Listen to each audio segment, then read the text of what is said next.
సొంత డ్రైవర్ సుబ్రహ్మణ్యాన్ని ఏకంగా గంజాయి మత్తులో చంపేసిన వాళ్ళ ఎమ్మెల్సీని మనందరం చూసాం.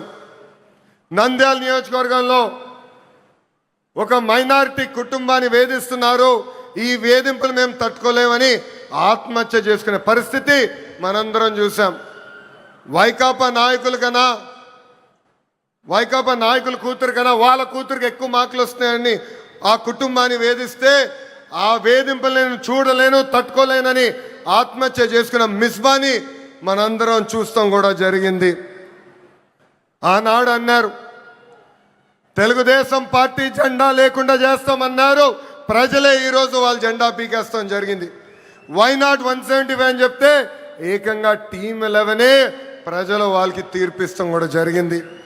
సిద్ధం అంటే యుద్ధానికి రెడ్డి అని తీర్పిచ్చింది ఆంధ్ర రాష్ట్ర ప్రజలు.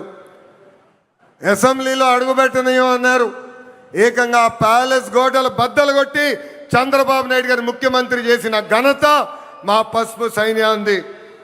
ఇప్పుడు రపరప్ప అంటున్నారు.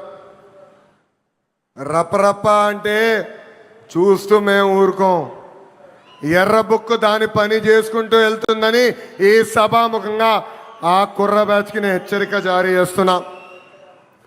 ప్రజాప్రభుత్వం 2 ఏళ్ల పాలనలో సుపరిపాలన అందించాం, అన్ని చేశామని కాలు ఎగరేసుకుని మేము తిరగట్లేదు. కానీ ఎన్ని ఆర్థిక ఇబ్బందులున్నా ఇచ్చిన హామీలకు పద్ధతి ప్రకారం నిలబెట్టుకుంటూ వెళ్తున్నాం.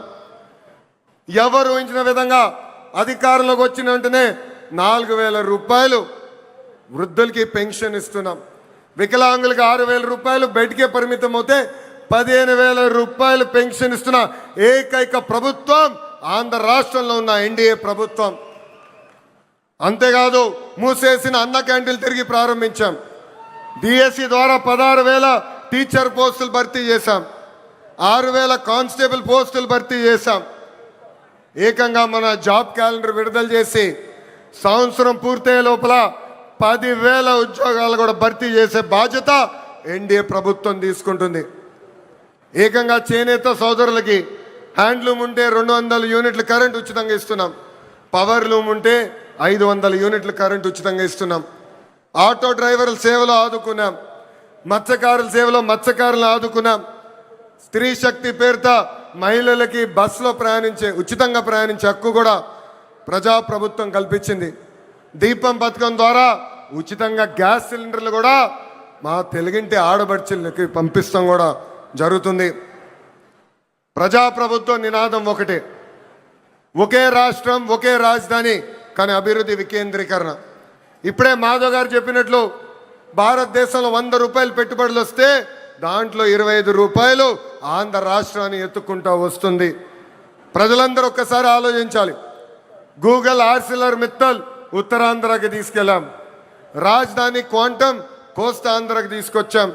ఏకంగా ఫైటర్ జెట్లు రాయల్ ఎన్ఫీల్డ్ ఈరోజు రాయలసీమకి తీసుకొచ్చిన ఘనత ఒక ఎన్డీఏ ప్రభుత్వాన్ని. మనది గొడ్డలి, మనది గూగుల్, వాళ్ళది గొడ్డలి. మంది ఫైటర్ జెట్, వాళ్ళది ఫ్యాక్షన్. మంది కియా, వాళ్ళది కిడ్నాప్. మంది క్రెడిబిలిటీ, వాళ్ళది క్రిమినాలిటీ. మంది డెవలప్మెంట్, వాళ్ళది డిస్ట్రక్షన్. మంది బుల్లెట్ అవుతే వాళ్ళది బూతులు. మనం మహిళలకి 33% రిజర్వేషన్ ఇస్తే ఏకంగా తల్లిని చెల్లిని మెడబట్టి బయటికి గంటేసిన చరిత్ర ఆ గొడ్డలి పార్టీది. ప్రజలందరూ ఒక్కసారి ఆలోచించాలి. జగన్ ఆయన పేరులో జీ చూసి జెన్జీ అనుకుంటున్నాడు. జగన్ పేరులో ఉన్న జీ గొడ్డలి, అందుకే ఆ పార్టీకి గొడ్డలి పార్టీ అని ఈరోజు పేరు పెడతాం జరిగింది. జగన్కి సిసిడి జబ్బు ఉందండి. సిసిడి అంటే ఏంటో తెలుసా? క్రెడిట్ చోరీ జబ్బు, క్రెడిట్ చోరీ డిసార్డర్. ఏకంగా పేపర్లో వార్తలు వచ్చినాయి, ఆంధ్ర రాష్ట్రానికి ఆర్సిలర్ మిత్తల్ ప్రాజెక్ట్ వస్తుందని.